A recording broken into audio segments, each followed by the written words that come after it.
Okay, so have you noticed that in this channel we keep talking about business ideas, new businesses, how to get clients, how to get customers, but what we really never talk about is how to plan a business.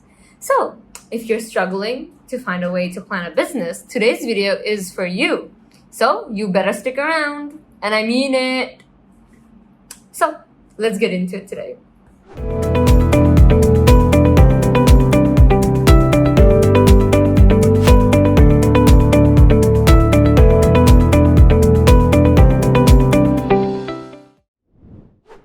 Hi guys, I'm Anarsi and welcome to Startup Lounge.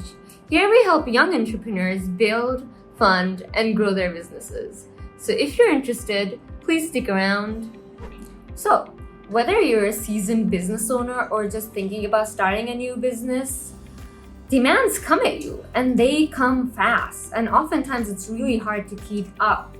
So amidst all these hassles of things to do, tasks, and meetings, having a business plan oftentimes feels like a hassle. But let me tell you, almost 70% of all entrepreneurs have been there, done that, and have recommended having a business plan because it gives you a layout of how you want your business to grow and how it's developing, and it makes you think more clearly.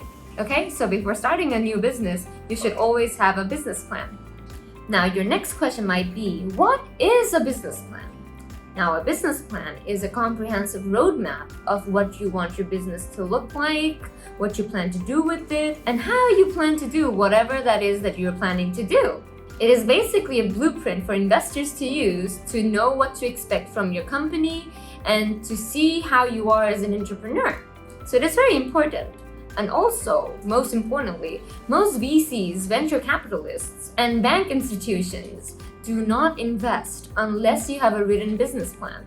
So now that you know how important it is and why you need it, let's get into how to make it. At first, you have to create an executive summary. Now, even though this appears at the very first of your business plan, you kind of have to go at it at the very last. And this is because it gives you an opportunity to condense all the information from the rest of the part of your business plan. And there are more sections to go through. So for now, keep it as a placeholder. An executive summary is basically a layout of all that your business is about. It summarizes all the other aspects of your plan and also gives a high-level look at your business. So, in short, it is an overview of your business. Number 2, compose your company's description. Now, usually, within a business plan, a company's description gets divided into 3 elements, and they are a mission statement, history, and objectives. Now, what is a mission statement, you might ask? A mission statement basically is the reason that your company even exists. It's the reason of your business to even exist. So, it is more than just what you do and how you do it. It is about why you do it. A mission statement has to be inspirational and emotional. So while making it, you have to remember the motivation behind why you created your business, what inspired you, what causes and experiences that led you to make this business idea. It should also include the problems that you solved and the social issues that you care about.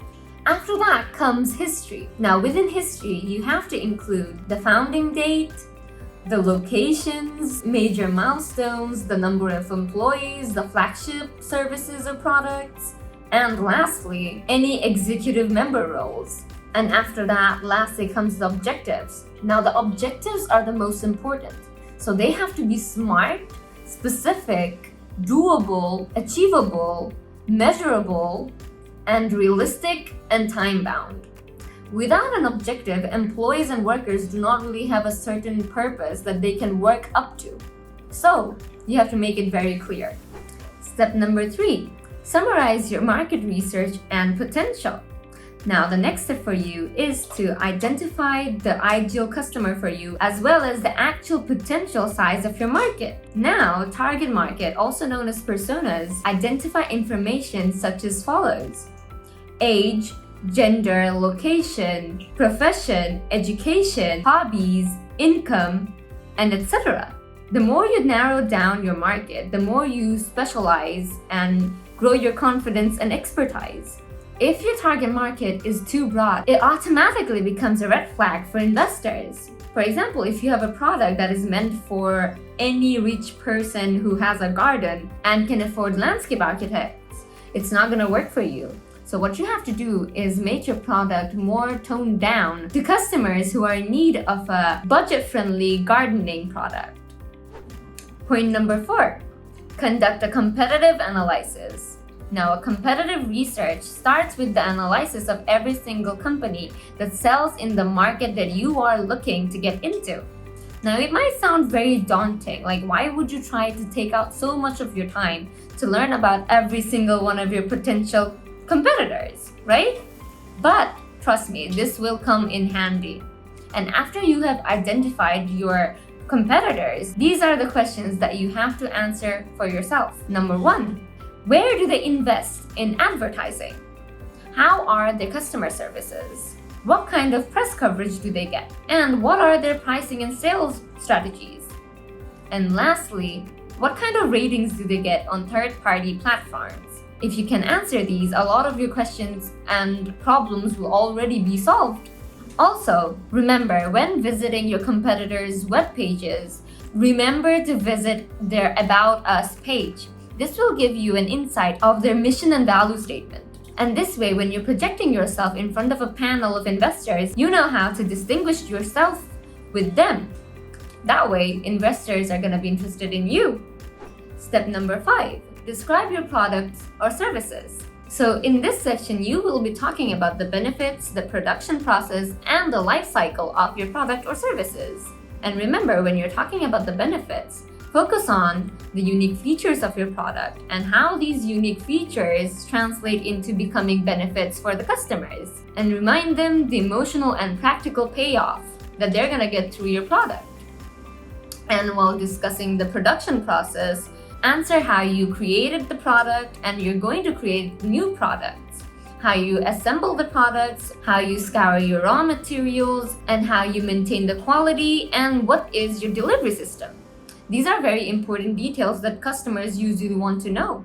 And then lastly, while talking about the life cycle, remember to inform them about the time between purchases and the upsale, downsale, or cross sales.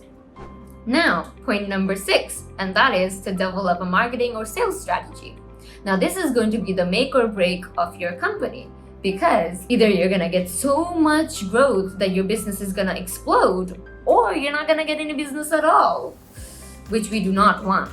So, while being on this point, you should briefly discuss your value propositions, the existing customer segments, and ideal target market. And then later on, you're going to have to add your launch program for attracting new businesses and growth tactics for keeping and expanding your already established businesses. And then comes your retention programs for the customer loyalty.